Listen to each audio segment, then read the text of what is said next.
Good morning, ladies and gentlemen, Your Excellencies. Welcome to UNESCO, and it's a specific pleasure to welcome you to this roundtable discussion on the changing relationship between artificial intelligence and humans.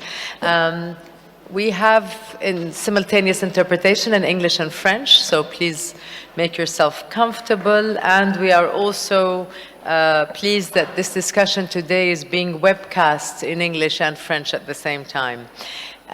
Today's roundtable and the one that we held yesterday on the impact of genome editing on our health and environment are organized as part of a series of roundtables on the ethics of disruptive technologies.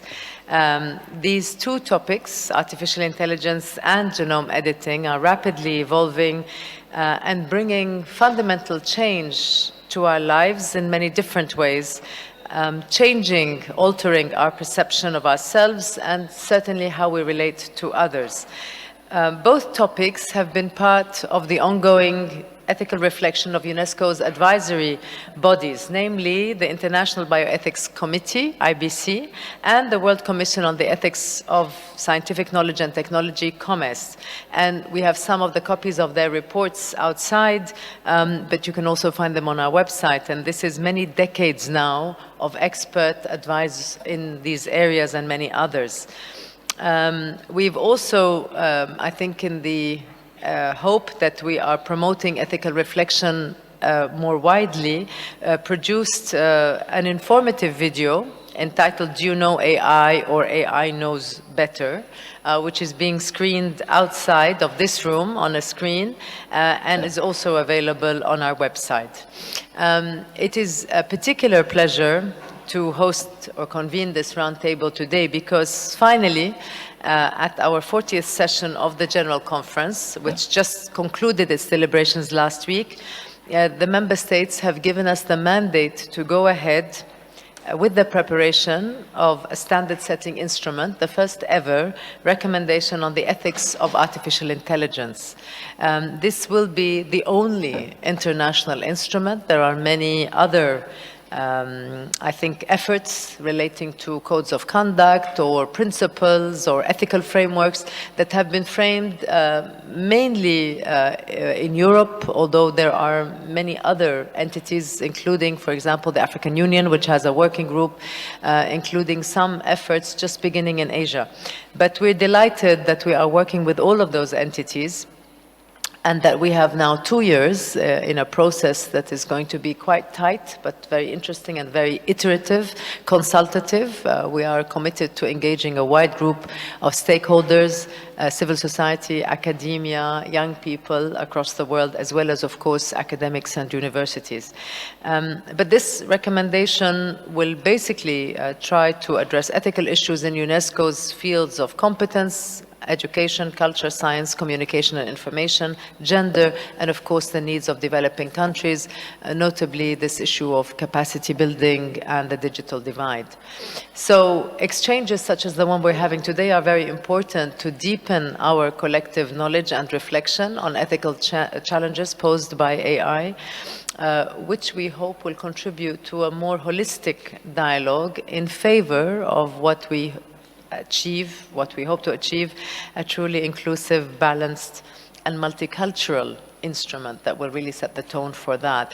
They also constitute part of our broader outreach. I think we are trying to make a special effort to make sure that these debates and the thought behind them are more accessible to ordinary people, beyond the scientists, the ethicists, the technicians, the academics who know it all. But I think how to make this knowledge more available in more transparent terms, I think, for those of us who are not particularly expert.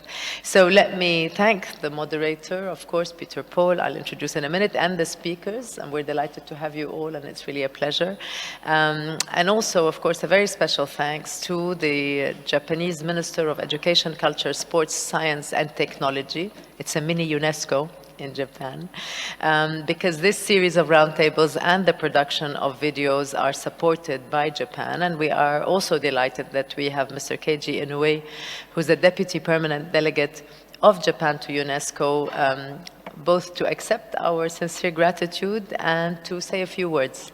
Keiji.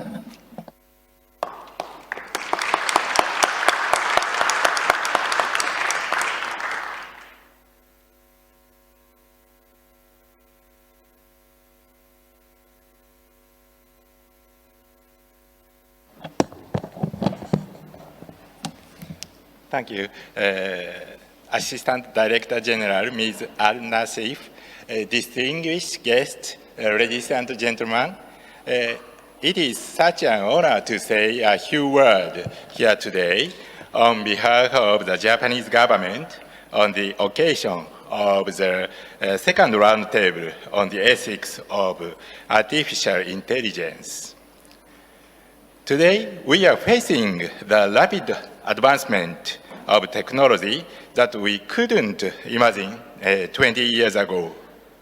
To manage this situation, it is really important that people from a wide variety of fields gather to share their views on how these technologies change our daily lives and how they affect our existence as human beings, so that we can have a common understanding of what aspects we should bear in mind when dealing with new technologies. I believe that UNESCO, as an organization having great expertise in the area of ethics, as exemplified by COMEST and IBC, and with its particular emphasis on human communication and interdisciplinary approach, is the most suitable organization to lead the discussion on ethical challenges raised in area of research and application. In addition, this series of roundtables is really timely, as the 40th UNESCO General Conference has just decided to develop a normative instrument of the ethics of AI. As to AI, Japan worked hard for the adoption of the G20 AI principles for human-centered development and use at the G20 summit held in Osaka. Japan also sponsored UNESCO's high-level conference on the ethics of AI in March. Japan supports UNESCO's initiative to establish a normative instrument on the ethics of AI. I'm confident that based on the achievements by UNESCO, this roundtable will promote further dialogue and deepen our understanding of the relationship between human society and advanced technology. I look forward to a very meaningful roundtable today. Thank you for your attention.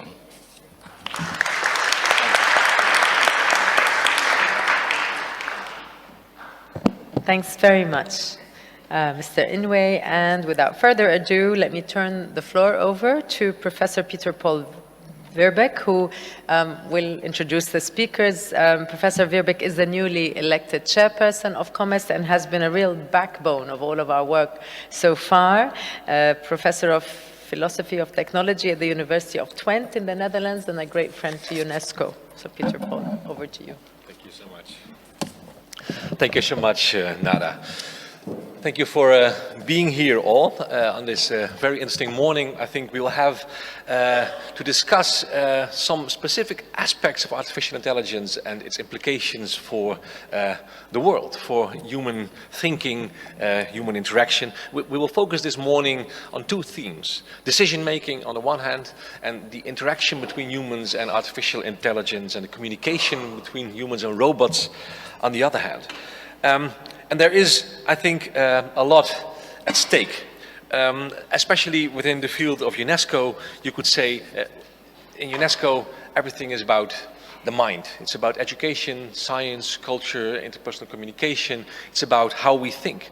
And I've said this before, if you heard me speak before, artificial intelligence is a technology that works exactly there, exactly on the mind. exactly like earlier technologies have done so, like writing that has changed our memory because we can write things down. The printing press has changed how ideas can travel all over the world, and therefore made sure that the scientific revolution could take place. Artificial intelligence is in this line. It's a technology that might affect how we think, because machines start to be able to interpret the world, as it were, in their own way, based on a lot of data that humans cannot oversee. And therefore we will have to learn to deal with what these systems are doing to us. And sometimes that is a struggle. We will come to a picture like this, maybe more in the second half of the day, where it will be about the interaction between humans and artificial intelligence. But sometimes people feel that there might be too much at stake, that artificial intelligence might threaten key values in the human world. And that's of course why at UNESCO we believe it's extremely important to address these ethical issues in a careful way. So the first roundtable will be about decision making. It will be about how artificial intelligence is related to decision making. And of course that's especially an aspect of the mind, of how we think. Le penseur, we are in Paris, but then maybe in a new version. What will happen to our thinking? What will happen to the basis for the choices that we make? Of course, we've seen a lot of discussions in society, you must have seen them, about artificial intelligence making decisions on its own. Self-driving cars that might have to make a decision on an accident. Actually, the whole notion of accident stops being meaningful as soon as an algorithm has to decide what has to happen when there is an emergency on the road. If there's an obstacle and there's no way to escape, should you actually drive on the obstacle, kill the people inside the car, or should you kill the dogs on the street? And maybe this is an easier choice than when you would have to make a choice between humans. Complicated decisions, but also maybe oversimplified ideas about how AI and decision making come together. It's not only about systems having to make a decision. The most important thing is maybe how they will affect how we make a decision. Of course, in this case, it's also humans that have to decide on, well, how we will design these cars and how we will actually deal maybe also with just innocent people walking on the road who might need to suffer for the need of automobility of people who want to take the car and not the subway or the train or something. So the most interesting cases are cases where artificial intelligence gets intertwined with humans. Robots that help judges to reach a verdict, or AI that helps us to interpret a situation of disaster due to climate change. How can you anticipate that? Or what should you do if something might happen? In healthcare, it has become quite common to use algorithms to assist nurses and doctors. There's an experiment going on now with an algorithm in your smartphone that can analyze your voice and that can make a prediction up to 2 weeks beforehand for people with bipolar disorder, whether they will enter a manic episode or not, 2 weeks before they might feel it themselves, which of course has a lot of implications then for how nurses and doctors might need to respond. So this is big changes in our society that we might need to deal with. Let me deepen out one example, and then I will introduce the other speakers to you who will give us a much deeper insight in how artificial intelligence and decision making come together. Just at my own university, the neurologist you see below, Michel van Putten, neurophysiologist, actually works on an algorithm that can make a prediction on how people could recover from a coma. So he has also a company that makes very sensitive sensors that can measure the activities in the brain with a lot of interesting implications. For instance, people that we call somehow brain dead appear to have much more activity in the brain than we could ever measure, which also raises the question then, can you still call them brain dead or not? But here the algorithm makes a prediction on how you could recover from a coma, and sometimes you can recover really bad and you might not even want that. But that means that this algorithm basically helps to shape decisions on life and death. Quite big decision from very good intentions, but how could we as doctors, I am not a doctor, as a society take responsibility for dealing with this? It means that we should not think about AI as opposed to humans, forcing its ideas on us.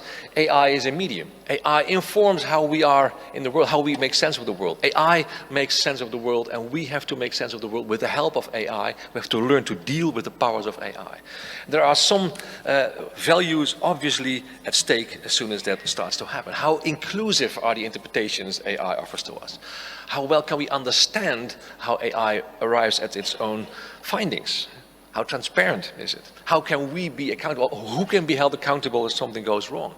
How fair can the decisions be that we make, or how can fairness be part of the algorithms themselves? How reliable are the outcomes for us to make a decision about? And how safe is it? So that's quite a lot of values that are all linked to both the algorithms, which is a fascinating thing. And this phenomenon of deep learning gives algorithms an ability to develop on their own, as it were. They do more than their designers put into them. They learn by interacting with their environment, and therefore you can, in the end, not hold an engineer somehow responsible for what the algorithm is doing. And on the other hand, of course, there are the data sets with which the algorithms are trained, which are always somehow biased. There is no neutral data set. So what is a good data set? So these elements inevitably play a role in human decision making and how we will have to shake that hand maybe of artificial intelligence. Well, we will dive more deeply into these questions. We have two excellent speakers here who can inform us much more deeply about this. Vidushi Marda will be the second speaker. She will speak about human rights and decision making, a legal researcher and program officer at Article 19. But the first speaker is Paula Boddington, a senior research fellow at Cardiff University. Paula, may I invite you to take the stage?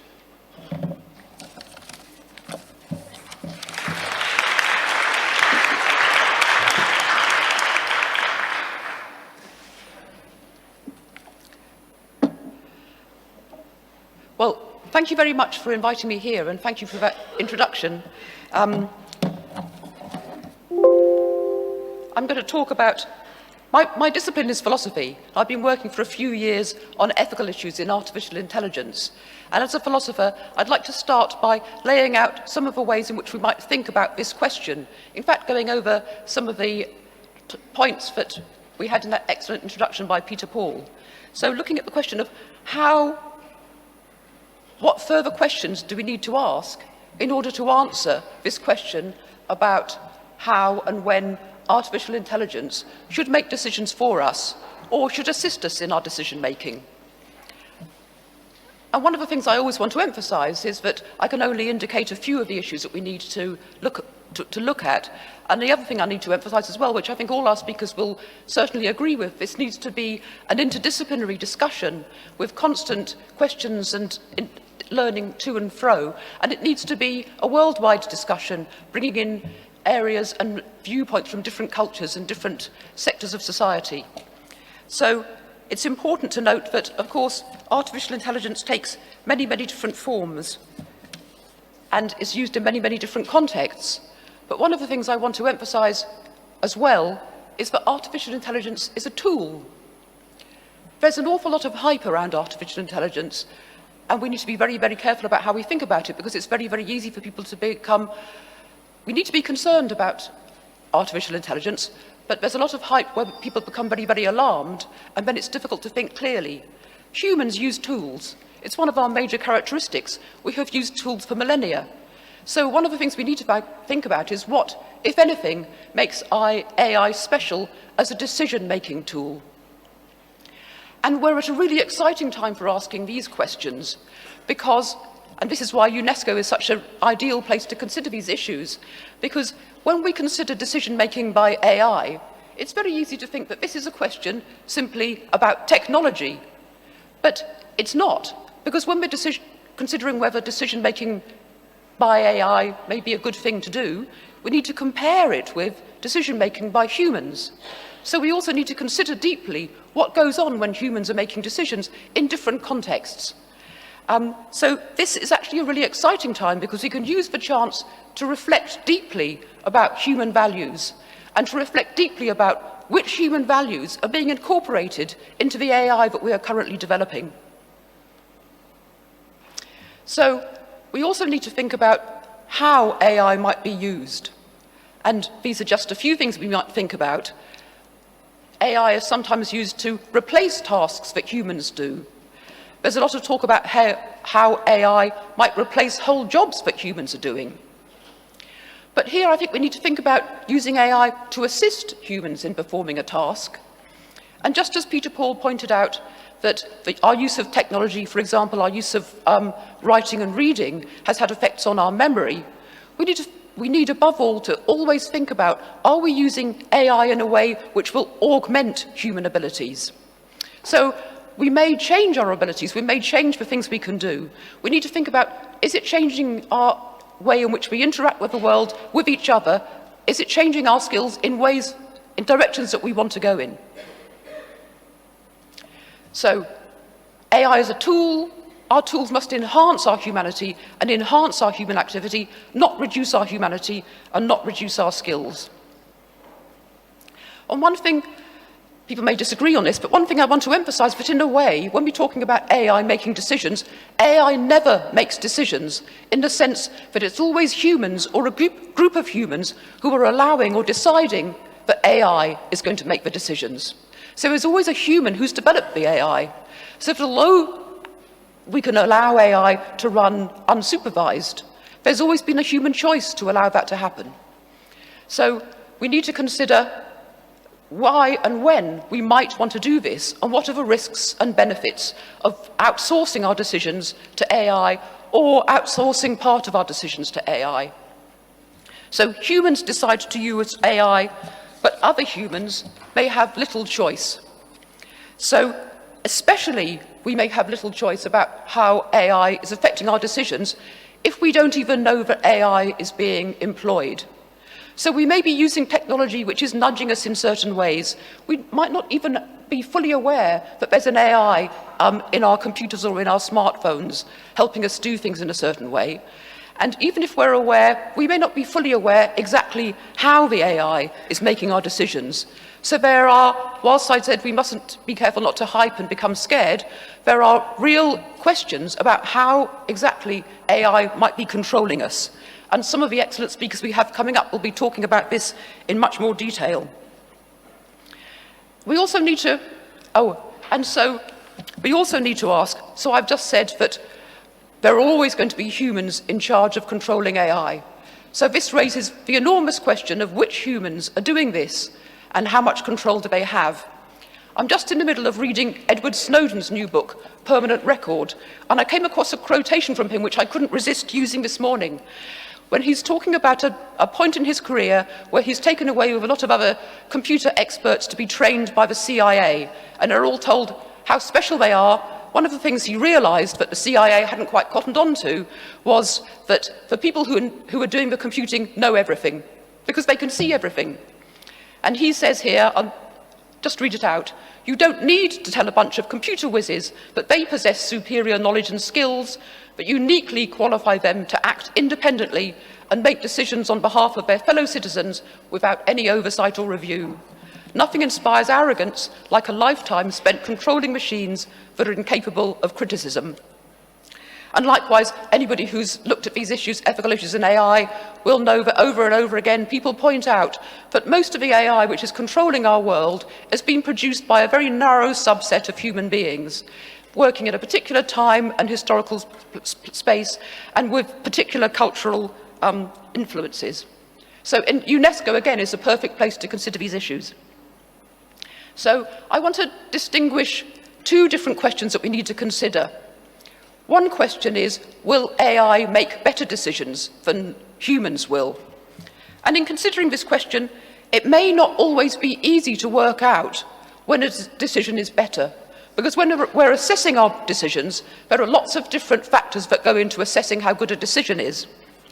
But secondly, we need to consider what was going to happen to humans if we routinely use AI to make our decisions. So people always laugh at me because when I navigate Paris, for example, I've got an actual map, a paper map. If you're using your smartphone, if you're using Google to navigate, it's amazing how quickly you have absolutely no idea what's north and what's south. So we need to think about what's going to happen to humans if we're routinely using AI. And in particular, whether or not AI might be shaping the way in which we make value judgments. So, we then need to consider why might we want to use AI in decision making. Now, in this slide here, I have just put in a few pointers to what's an incredibly complex and technological issue, just to frame some of the things we need to think about. Some pros and cons of AI in decision making, and some pros and cons of humans. So one of the really obvious and important reasons why we use AI is because it can calculate and analyze data staggeringly faster than humans. It's got an amazing capacity to analyze data. So that's an obvious reason why we might use it to help to make our decisions more accurate or to analyze the data. Information processing in humans is much slower than AI. The results of AI are generally replicable, whereas we all know that in making decisions, humans can be inconsistent. AI never gets tired or drunk. Of course, it can go wrong, but the characteristic faults of AI are different to the characteristic faults of humans. There may be problems with AI controlling autonomous vehicles, but it's never that they've exceeded the alcohol blood limit. So humans are known to have character defects. Everybody who's been before a judge knows that people might be worried about which judge is overseeing your case. So AI might be said to be not swayed by emotion, whereas humans may be irrational or emotional. But one of the things I want to emphasize, that each and every one of these good points can in certain contexts have certain weaknesses. So there may be certain respects in which we want somebody who feels emotions to be making certain decisions. And we also need to think carefully when we say that AI is not swayed by emotion, the AI is using data that's been given to it by humans and using models that have been made by humans. So the data and the models used by this unemotional, completely rational AI may be swayed by human emotion and human bias. There are questions about who is accountable. It's very, very difficult to hold an AI accountable because, for example, if you're a human and you make a bad decision, maybe you're guilty of making a decision which ends up in corporate manslaughter, you can be fined or sent to prison, but an AI doesn't really mind being sent to prison. What are you going to do? Switch it off. You can't really hold an AI accountable. Peter Paul has already mentioned the issue of transparency and explainability. One of the features of much of the AI that we have now is the problem of transparency, that we may not exactly know how the AI is making the decision because AIs may think in very different ways to how humans think. Well, humans think. I say AI think in inverted commas. So there are lots and lots of, well, many, many thousands of people working on the question about how we can make AI as transparent as possible. But if you can't fully understand how an AI is making the decision, then you can't necessarily explain the decision. And when we're thinking about demanding that people who make decisions affecting us are accountable, a huge part of that accountability is being able to explain why you came to a certain decision. This is very important because if you may disagree, you may not like a decision that's been made about you, but if you can understand why someone's made that decision, it goes a long way to understanding why. So especially in this intercultural context, there's never going to be the case that every single country is happy with every decision. But if you can understand and have the decision explained to you, that's enormously important for human ethics. But it's interesting that very often we contrast AI with humans and say that, oh, there's a problem with transparency and explainability, but humans can explain their decisions. Because there is also a problem about that. Because although humans can give accounts and explanations of their decisions, we very often may give the wrong account or may be duplicitous or may not fully understand why we gave an explanation. So you only have to think about the kinds of explanations that politicians often give to their constituents about why they made a certain decision, to be a bit sceptical about whether or not human explainability is always better than machine explainability. And the question of bias is one which is often touched upon, but AI can be biased in certain ways. It may be using biased data or biased models, but humans can be biased too. So when we're considering the relative merits of AI and human decision-making, one of the things we need to think about is, can we use AI to assist us in our biases? And can we use our AI in ways in which our biases are the least obvious? So that's an introduction to some of the broad issues. But again, I want to emphasize over and over again that the context of all this matters. We cannot come to a general conclusion about whether AI is better. we have to look at the context and we have to look at the culture. And we have to consider both the decision, which is the outcome of any process, but also the decision-making process. Because in many contexts, the process of making a decision has something which has got value in and of itself. So,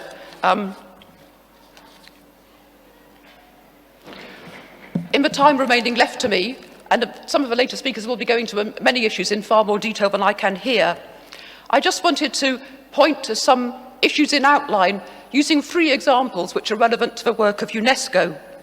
So the first, looking at AI decision-making in healthcare. So Peter Paul has already given us an example of how AI might assist in diagnosis. And there's a lot of promising work in using AI, for example, in assisting humans to read and interpret medical images for diagnosis. So currently, it seems to be as if using humans together with our AI produces the most accurate results, because AI looks at images and interprets images in ways completely different to the way in which humans do, so they sometimes make absurd, ridiculous errors that humans never would, but at the same time they can pick up things that the human eye, the human brain can't yet detect. But one of the things that's very interesting about medicine is that medicine is not simply a science, it's also an art, and it incorporates lots of value decisions. So we can't simply say that we've made a better decision because we've got a better understanding of health. There are concerns that have been expressed that the use of AI, or the routine use of AI, may possibly nudge clinical decisions in certain directions. And this would especially happen if the clinician using the AI might not fully understand the exact way in which the AI has come up with its recommendation or its diagnosis or its decision. There are many, many complex factors within a medical decision, and much depends upon how an AI is interpreting the goals that have been set to it and how it's achieving its goals. So, for example, the needs of a medical institution, for example, in auditing and in avoiding risk, may not always, in every case, coincide with the needs of individual patients. So if we don't fully understand how an AI is making its recommendation, we may find that the AI is skewing us away from things which are the interests of the patients in front of us. So here's a quote from a paper from last year in the New England Journal of Medicine, which I recommend, which very well summarizes a lot of these issues. The authors were concerned that clinical decision support systems might be programmed in ways which would generate increased profits for their designers or purchasers, for example, by recommending drugs or tests, without the clinical users being aware of it. So, yeah. So the next issue, which I can just mention very, very quickly, because I think everybody here will immediately understand the issues. There are thousands and thousands of people worldwide now working on the issue of how to detect and eliminate hate speech. And of course, one of the interesting reasons why this is an issue is because it's the very rise of social media, of computers, which seem to have caused a proliferation of hate speech. But there's a huge risk of racial bias and also cultural bias and class bias in the detection of hate speech.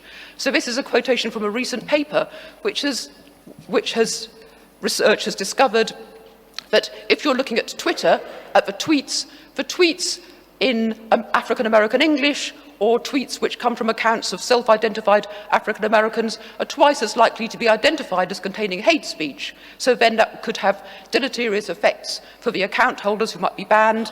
Well, it may be that the people who are working out whether it's hate speech or not are not familiar with the local context and the cultural context. And the last example, I'm going to very, very quickly, you could spend weeks talking about the very issue of justice, but there's a really important question. This is one of the reasons I wanted to flag the issue about decision-making processes.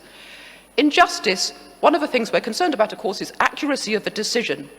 There's been a lot of controversy in the United States that some states in the United States are using an AI to help judges make parole decisions, to great controversy, which many of you will have already read about. And systems of law and justice differ on these points. In some legal jurisdictions, it would not be possible to use a machine to come to such decisions. You would have to use a human being. And in some legal jurisdictions, the very notion that when an important decision is made about us, it's made by our fellow human beings, is part and parcel of the justice system. So this is a system of interacting with other people. It's got long historical development, really important cultural antecedents, and a really important part of society. Of course, this differs around the world, but coming from the United Kingdom, where we have trial by jury established over centuries as a really important idea that we're judged by a jury of our peers, is a quotation from Lord Devlin in the UK House of Lords in 2004, where he says, "The trial by jury is more than an instrument of justice and more than one wheel of the Constitution. It is the very lamp that shows that freedom lives." So, of course, this could spark many, many hours of discussion, but I just wanted to indicate that when we're considering whether or not AI makes decisions for us, the accuracy of a decision, the lack of bias is one issue, but another issue is who exactly is making that decision, and do we necessarily want these decisions to be turned over by machines? And again, I want to emphasize that UNESCO is perhaps a perfect place to be discussing these questions. So if I can just have 30 seconds of a summary, a few conclusions. That decisions may incorporate hidden value issues. That applies to AI and to humans. Finding the appropriate social and cultural context is critical. The process of a decision-making may be just as important as the outcome. And there are problems of transparency, bias, and explainability in AI, but also in humans. Thank you very much.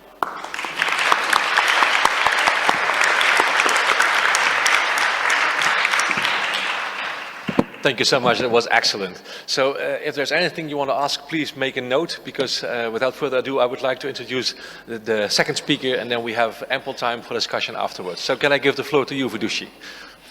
Thank you.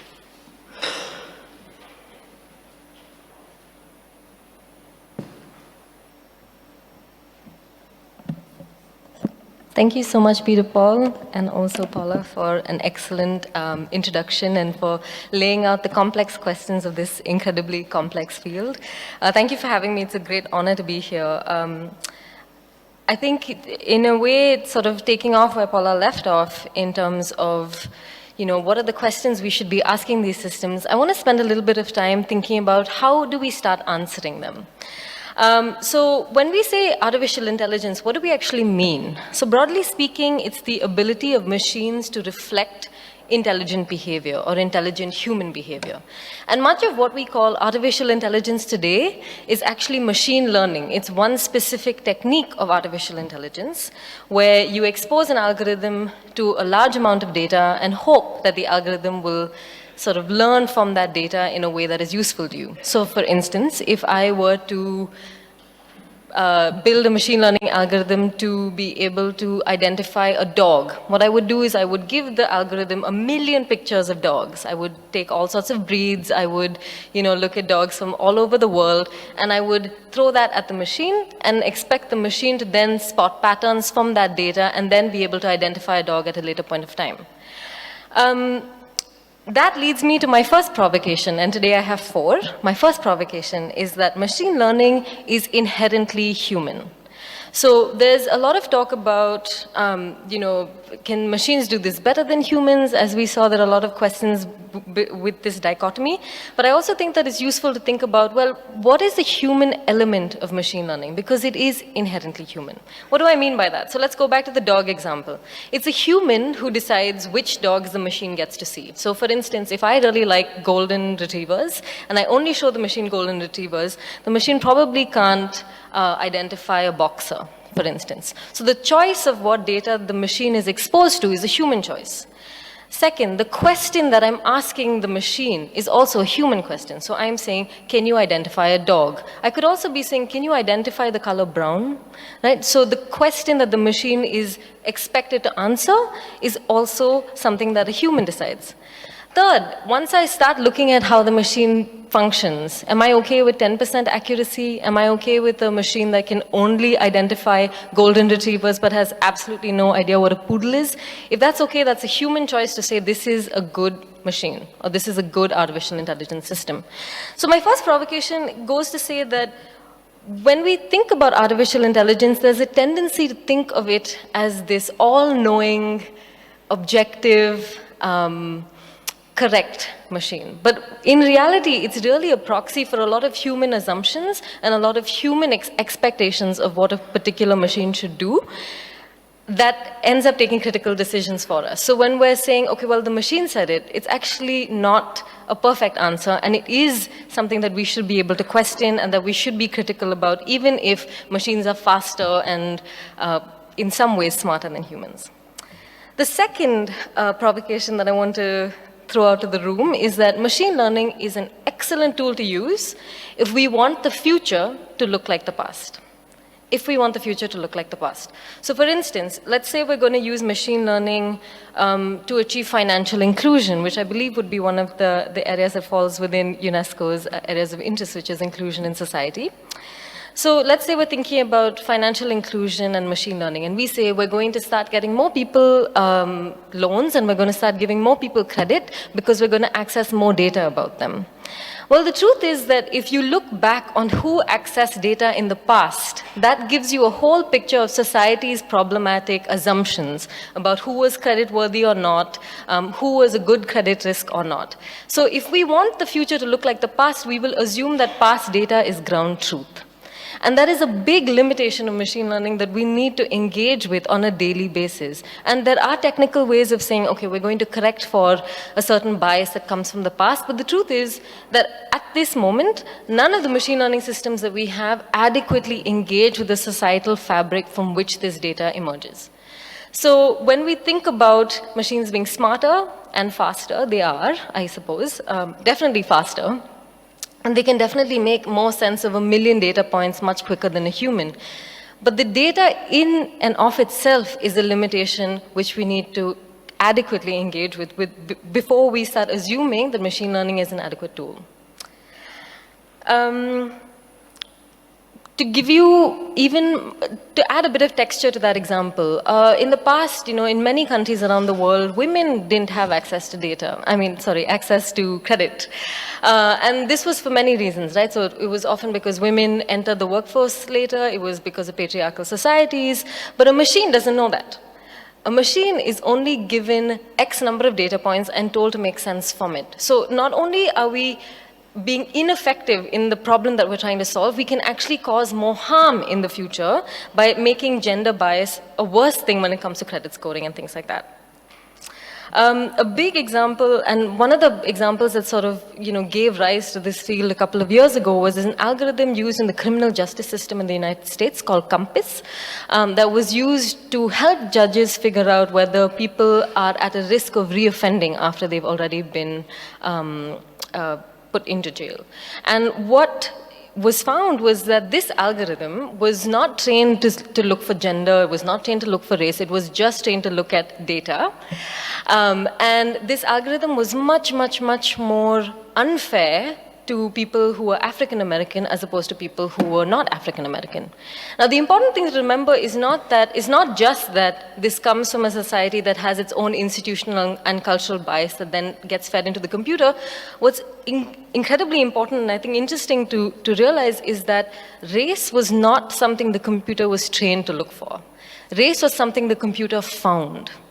And so there's often this assumption that we can tell the system to only look for X number of things in the data points and force blindness to others. So say, don't look at gender and just give people opportunities regardless of gender. That doesn't work when you have the number of data points that we're dealing with when we talk about machine learning. So that's my second provocation.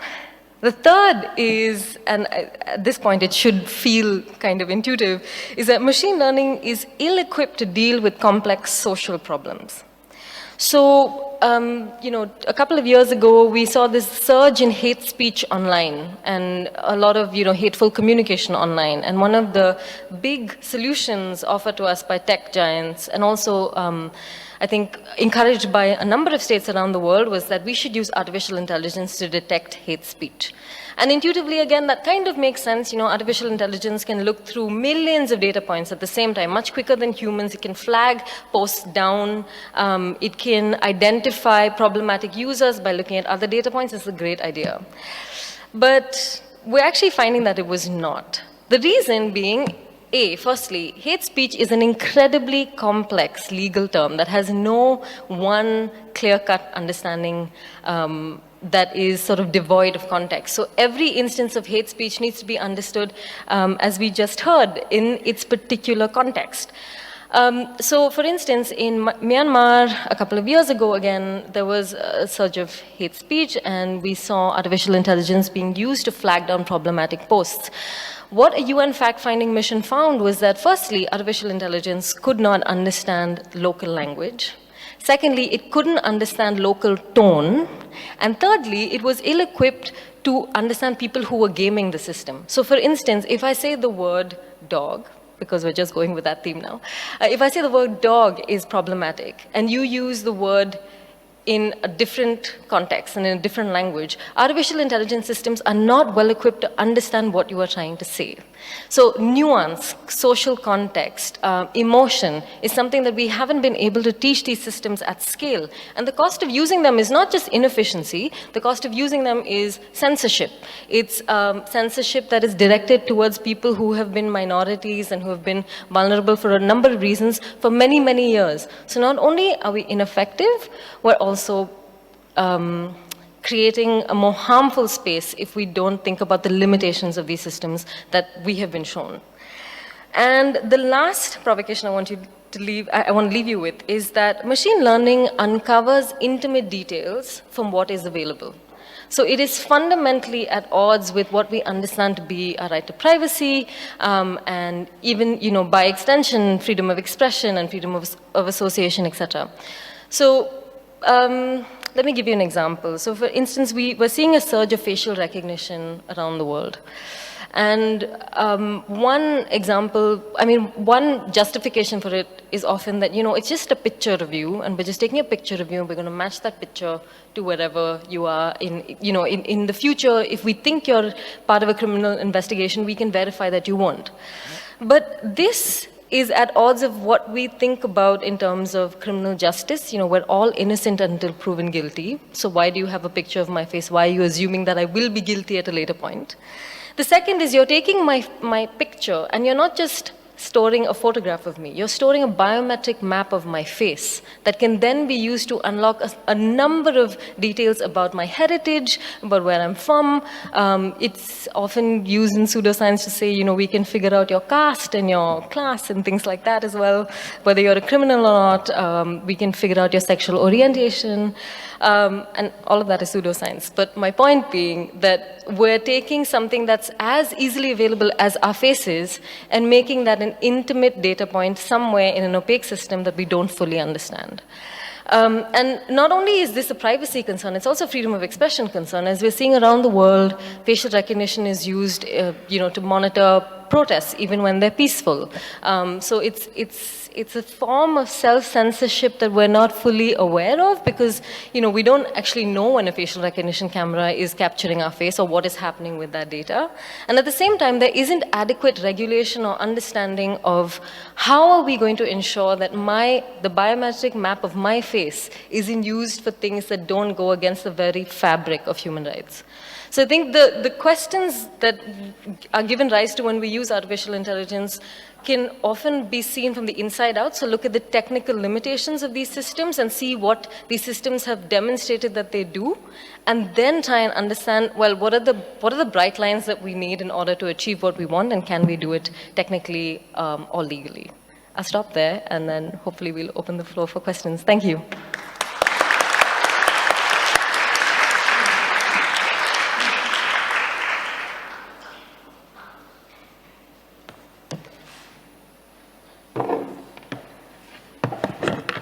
Wonderful. Thank you very much. Yeah, Paula, thank you. If you could join us here. So we ran a little late, so maybe we'll end also a bit later, but we will make sure that you all have ample time to have a cup of coffee between the two roundtables. So thank you so much for these excellent introductions. Maybe I can ask both of you first a question and then give the word to the audience.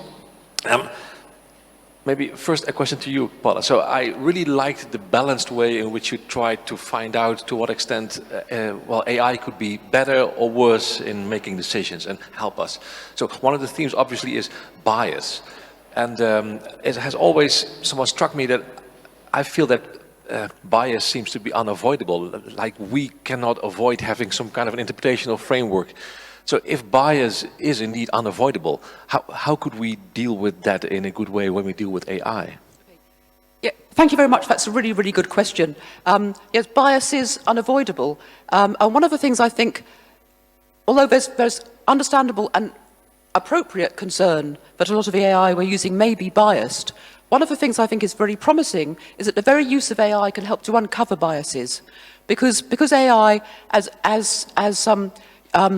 Vidushi mentioned in your presentation, the Compass algorithm wasn't trained on race but discovered race. So that's one really, I think, promising thing, that we might discover that decisions have been biased, which we hadn't actually realized.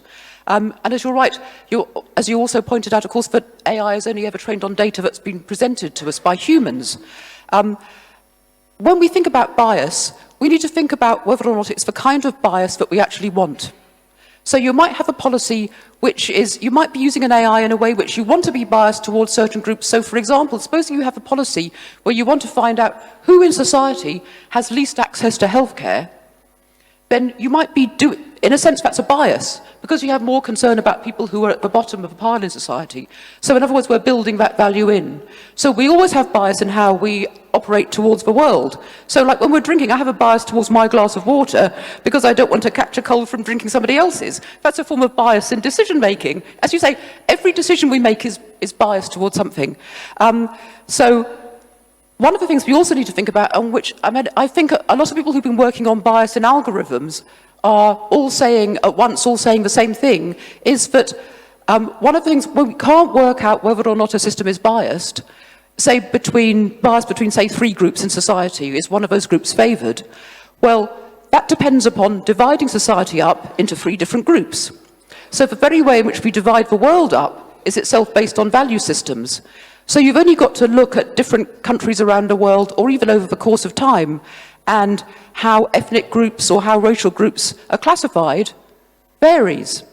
So those are the sorts of things that looking at AI can help us actually think about these things. These issues we have to think about anyway. As it's very human issues, but so coming from the UK, the questions that are collected on the census data about ethnicity and race have changed over the years.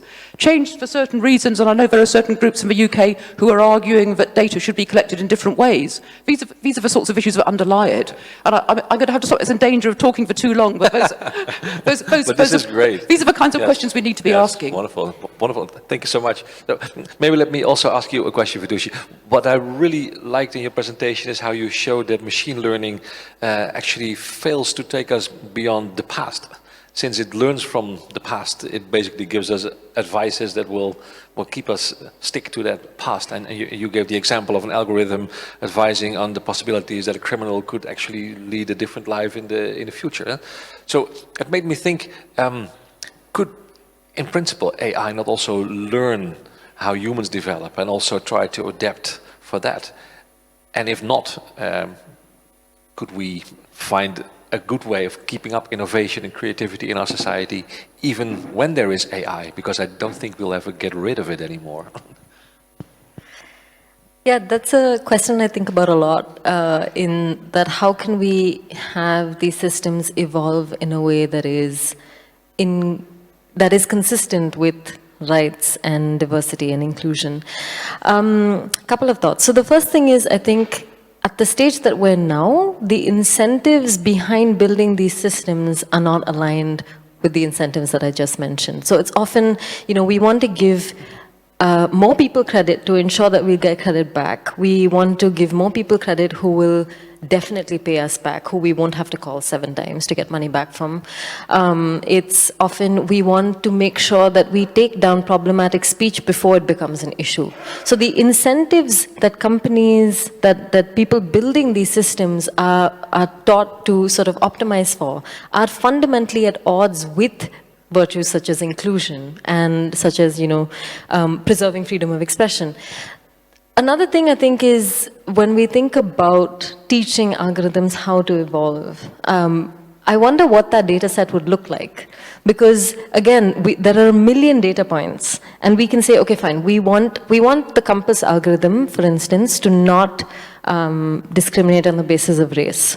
So even if we do that, we have no idea what the system will throw up down the line. We have no idea what correlations the system will find, whether it's like, if you buy diapers, you're a good driver, or something, I don't know, something completely ridiculous, right? Like, the possibilities are endless, and we just end up playing a game of sort of whack-a-mole, where we're trying to predict what sort of problematic outcomes will happen, but our experience so far has been that you can't always predict that. Thank you so much. Okay, so I think we got this nice basis of thinking about AI and decision making. So let me open the floor for you all. Are there things you would like to ask to one of the speakers or general themes? Hervé Sneeuwys. Thank you for this wonderful presentation. I'd like to continue your provocations. When usually we are making decision to buy a product or something like that, we have some knowledge of the product or the mechanism. Let's take it as an example. When we decide to choose a car, we can decide what kind of volume, what kind of design, what kind of engine. So you have the choice, and you have a certain amount of critique you can exert. What about the fact that in most cases with machine learning, you have a kind of monopoly, so you have no choice of various systems, and no knowledge that allow you for some critique about how the machine learning is working.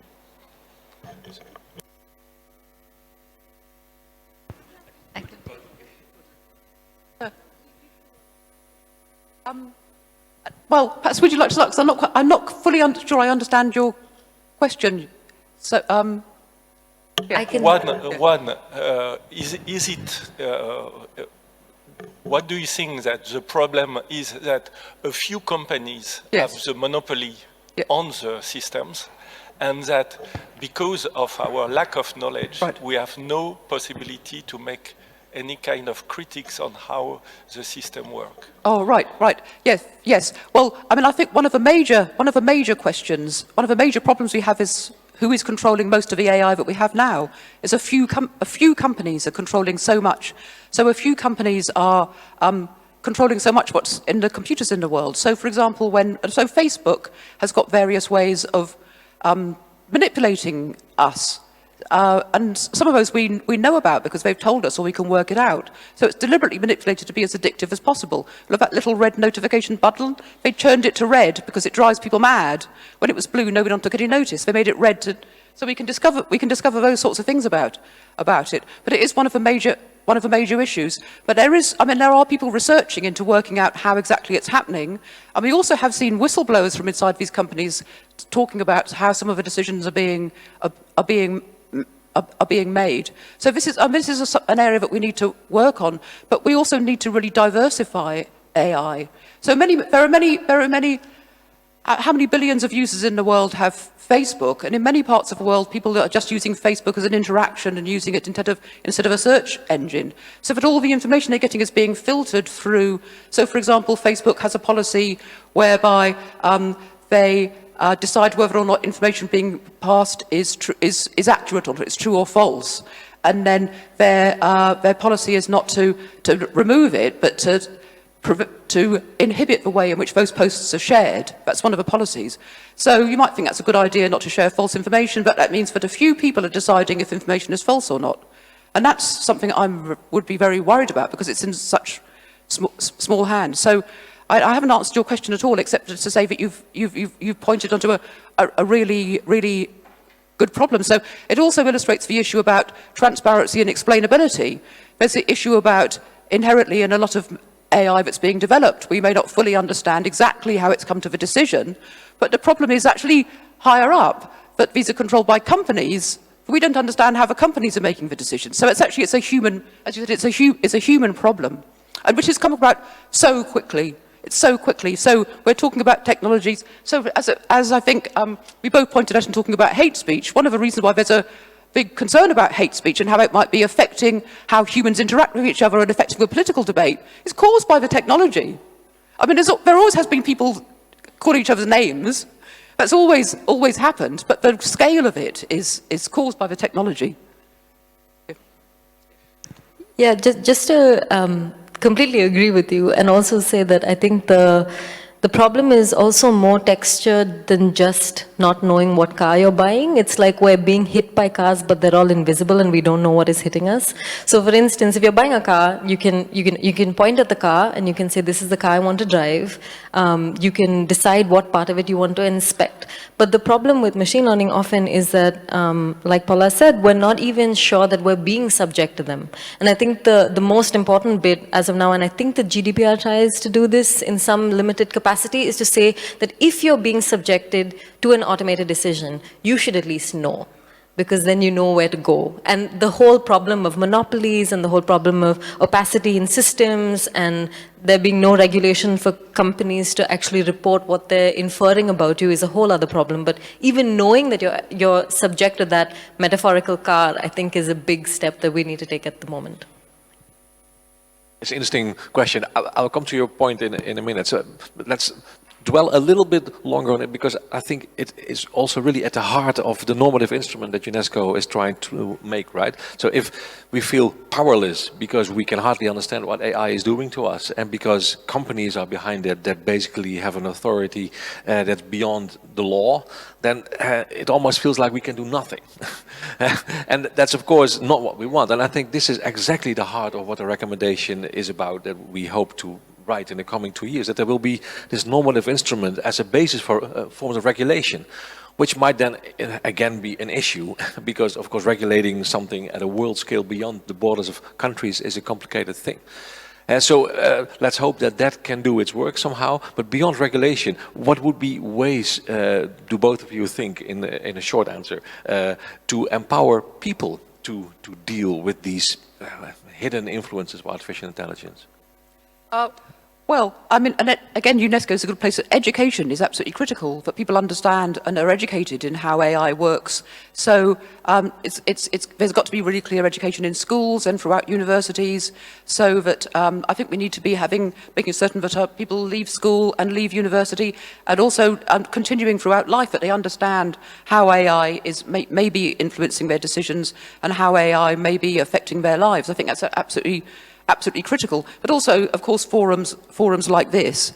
And of course, in terms of education, a lot of that can be online, because the problem is that a lot of the problems are caused by the access to the internet, but you can also use the internet to help solve these. You can spread information very quickly, and you can learn programming and computer skills very quickly, as lots of people are.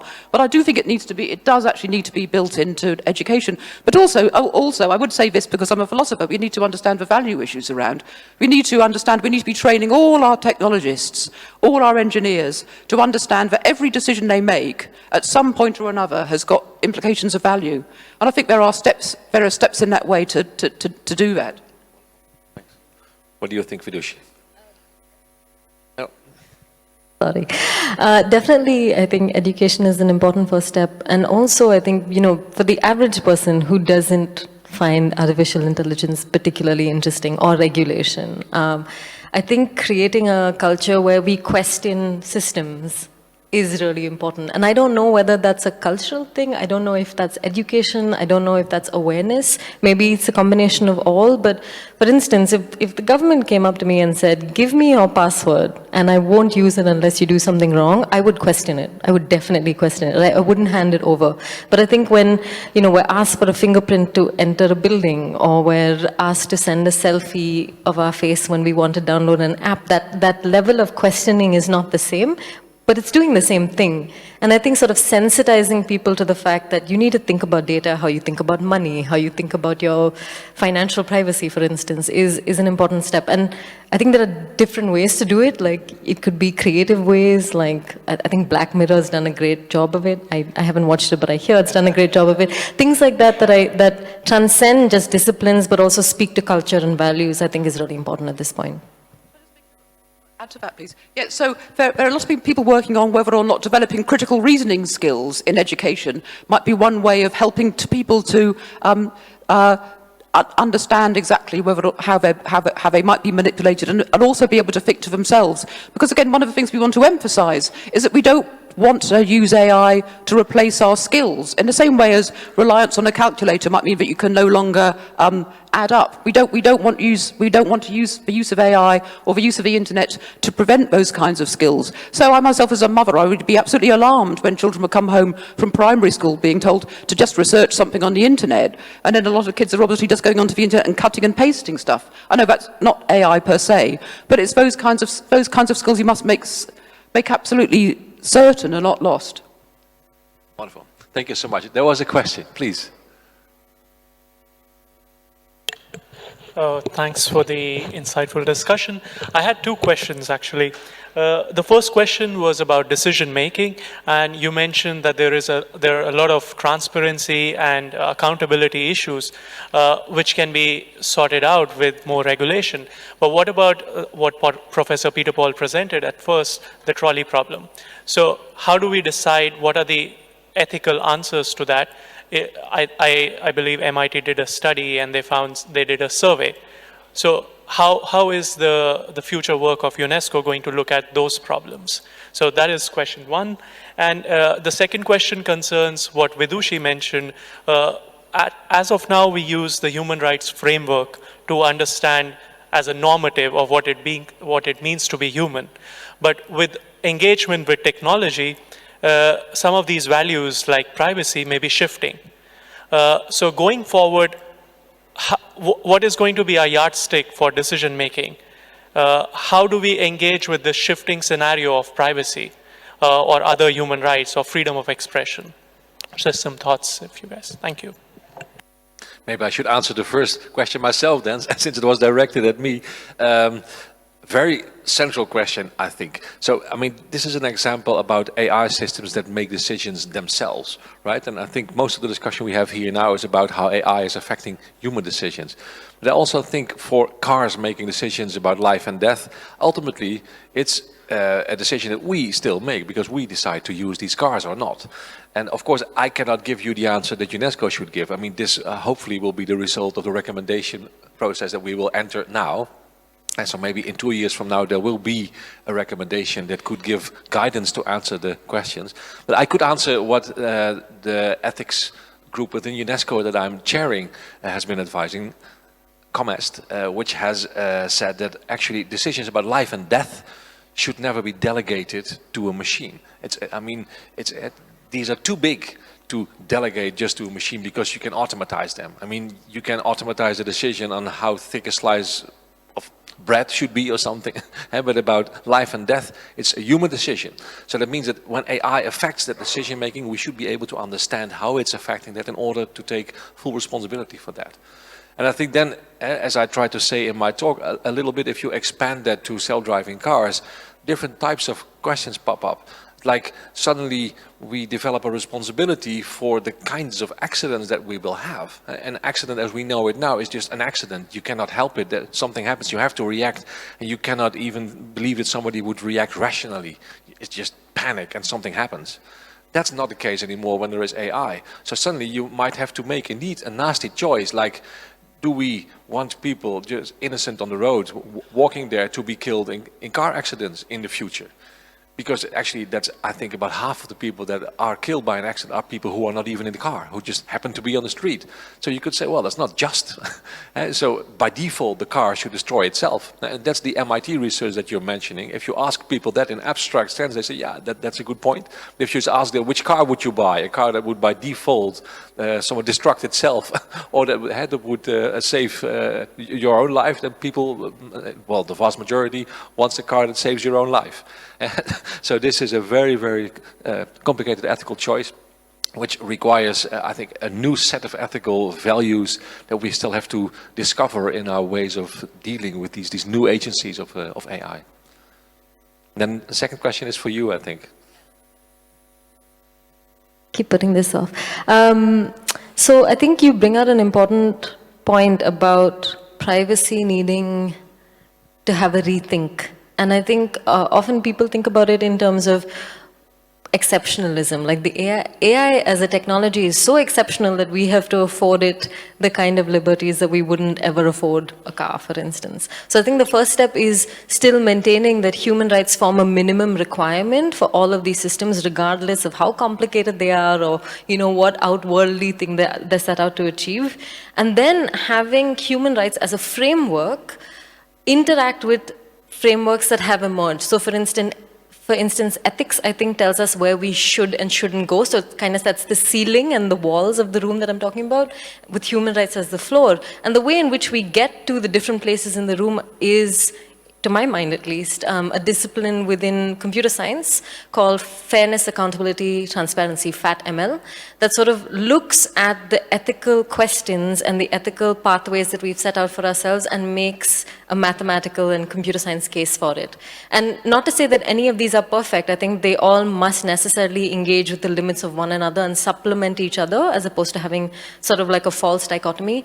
One example that I can think of is that some researchers in the UK found that if you actually need to preserve someone's privacy in a particular machine learning model, it's imperative that you look at their vulnerable characteristics. So I can't protect someone unless I know who you are, but for me to know who you are, I need to know something vulnerable about you. And there's a mathematical way in which that can be achieved. So we're sort of preserving the floor, which is your privacy, we're respecting the ceiling, which is the ethics that we want to achieve, but we're finding a way in which to do it. And I think that sort of conversation and that translation is extremely important. And it's becoming more and more popular, I guess, but I think having that sort of engagement become mainstream is sort of the gold standard, I think.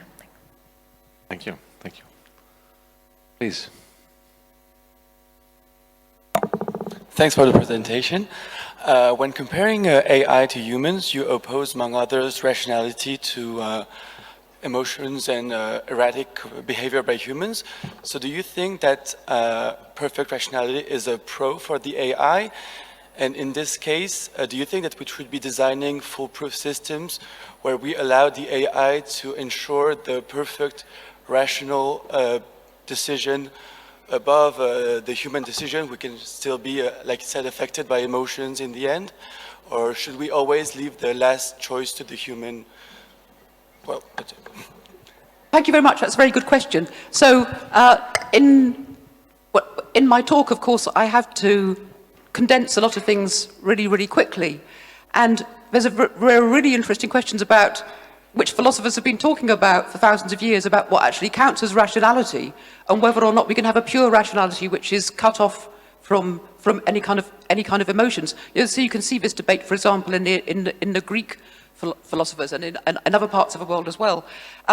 So as I think a lot of our talk about bias has shown, that to say that a decision is completely rational really cuts it completely loose from what's actually happening in the real world. So we can show that a decision is rational in the sense we can say, start off from various premises and show that we have followed a reasoning model and come out to the answer completely perfectly. But if we're thinking about AI as drawing on data, on a model of what the world is like, and then using a model of what the world is like, there are going to be ways in which those models, as we've seen, may be biased in one way or the other. And when we're talking about, is this a matter of emotion, maybe we could just talk about it also in terms of our values.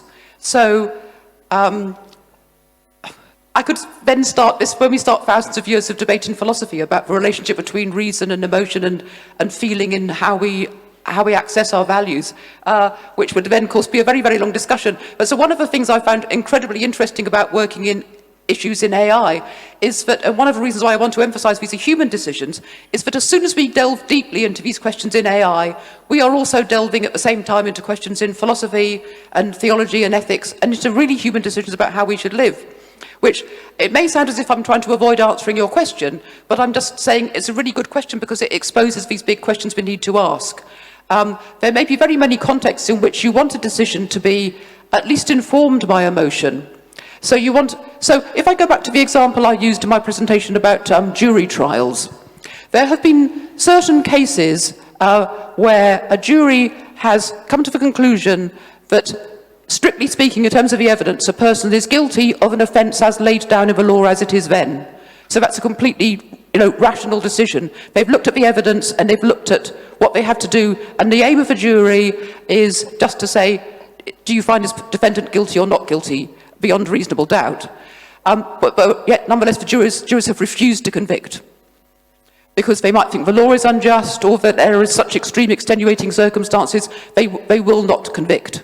Now, of course, those cases are very, very controversial, because not everyone's going to say, well, we want to allow this to happen, but that's the kind of way in which you might think there's a context in which being swayed by emotion, in other words, by fellow feeling and by empathy, is something we do want to retain.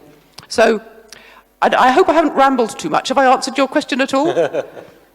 Yeah, but it's a great question, but you need a whole, you need everyone around the world thinking about these issues. What is rationality and what is emotion, and how can we untangle the two? Yeah. Sorry if my answer, the problem is I'm a philosopher, so everything starts to get too complicated. It's okay, it was marvelous. I saw another hand, I think. No? Well, but then, yeah, please, you. And then also, yeah, let's first go to you, and then I think it's almost time. Hello. Thanks for those talks, that were fascinating. I was wondering, on a legal perspective, let's imagine that regulations are put in place to limit AI. So my question is, how could you enforce those regulations when everyone can have access to lines of code and a computer? Thanks. It's for you, Vidushi. I said the word regulation too many times, I think.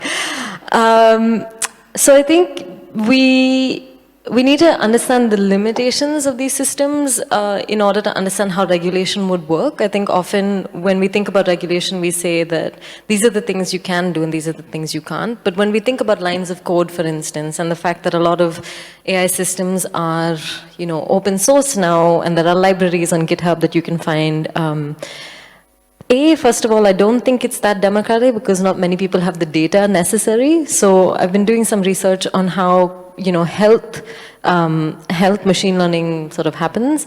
And what we're finding is that while there is a temptation to use machine learning models for health diagnosis in different parts of the world, there isn't enough data on different parts of the world for it to be effective in all parts. So I think it's like we should engage with the realities of how democratic it actually is. But now to actually answer your question, I think when we think about regulation, we can't just regulate outcome, right? So for instance, when you're thinking about an artificial intelligence system or a machine learning system, there are many, many steps before we see the outcome.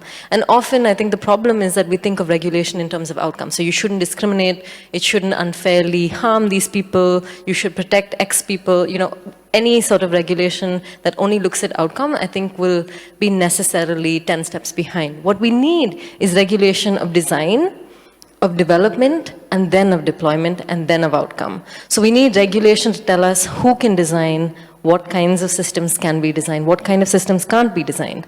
So what sort of thresholds should we be looking for at the time of development? And then what systems are fit to deploy, and then regulate outcomes. So when I say regulation, I'm thinking of the whole life cycle of a system as opposed to just what the system does. And that doesn't fully solve the problem that you're talking about, but I think it gets quite close. Let me know if I didn't answer your question though, thank you. Wonderful. We go to the last question, please. Thank you. My question is about decision-making or decision support in medical profession. The algorithm is based on a biased sample, those who have access to medical care and who have access to, and whose data is stored in some form of electronic health record. And then let alone if the sponsor has his own bias, if it's a pharma and so on. And then if this to be improved, then it will build on experience with this decision support, which is also on a biased sample. Any idea how to mitigate such biases in decision support in algorithms? Yes, it's an excellent question, and I think one of the things we need to be very careful about is whether or not using AI in that way, as I think has been said before, might actually make the ways in which we think about things too uniform. So one of the things we need to think about is to check. One of the advantages of using AI is it can be rigorous and replicable, but especially in an area like medicine, modern medicine is, the advances of modern medicine are so new historically, really. I mean, it's been going on for centuries, but there's so much we don't know about the human body. And so one of the things we want to make certain is that AI isn't just going us down certain treatment options or certain ways of understanding how the human body works and how to keep it healthy. So that is a really serious concern. So I suppose the only way in which we can talk about it is in terms of collecting data worldwide and from as many different sources as possible. So, for example, in genomics research, there's which in terms of collecting data to feed into it, the genomics researchers have known for a very long time, and this is very relevant to health, but we need to be able to make certain that we collect data from all different human population groups, because that will have a big impact. And in fact, actually I just enrolled at my GP surgery in a research which is doing this. It's called, I forget the project, but it's about, they're taking your ancestry DNA and linking it to your health records. So those would be the kinds of things that we need to do to build into the system. And I think one of the things, I don't know if I'm being too optimistic, but I think one of the things which is really promising is that we know that this is a question we have to ask. We just have to keep reminding people working in the tech and developing it, this is a question we have to keep on asking, looking at our data. And one of the things that AI can do is look at the data and see it. But also it is a problem which has been around in medicine for a long time.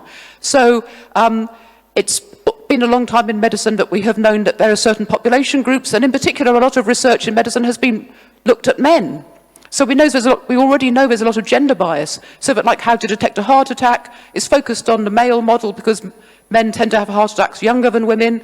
So that we know already these disadvantages occur. So but again, we need to be collecting our data from as wide a range as possible, and also realizing that our models are deficient, so that we don't build the model into the system too soon. So one of the things that can happen with technology, and it happens in health, is that technology gets built into the system, and once it's in the system, it can be hard to change. So we need to have flexible models which are alert and agile to make certain we're constantly building into our design systems that we're watching out for these kind of issues. Thank you so much. I switched it off, sorry. Thank you so much, Paula. I think that was a very nice answer. Also a very nice question to end the debate, I think, because in the end, this question was about inclusion. How can we be inclusive? So, of course, that's the opposite of bias, the good opposite. And I think that also maybe shows why at Unesco we need to work on AI, right? Because one of the biases could, of course, also run across the north and the south. And how can people from the south be included in the development, implementation of artificial intelligence? I think there's only one place in the world where we can address that, and that is here. And that's why I really like that we could end the discussion with this. The message that I take home, I think, is that we are not powerless. AI is powerful. But by thinking carefully about how it works on us and how we can deal with it, we can actually gain power and try to bring values back into the world of AI. Thank you very much to both of the speakers. It was excellent. Thank you for being here. We now have a 15-minute coffee break, and we reconvene at 1:45. Thank you very much. Bye.